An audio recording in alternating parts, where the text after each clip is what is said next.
Здравствуйте! В эфире музыкальная программа «От всей души». Нашему любимому отцу, дедушке, надежной опоре нашей матери Алексею Отпетовичу Чодат 4 марта исполняется 60 лет. Он трудолюбивый, заботливый, добрый и щедрый души человек.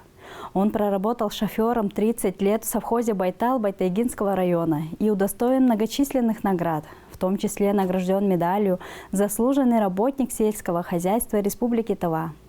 От всей души поздравляем и желаем дорогому человеку крепкого здоровья, долгих лет жизни, благополучия и хорошего настроения. Твоя жена, дети и внуки.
Это была музыкальная программа «От всей души», где вы всегда можете подарить своим близким минуты счастья и радости.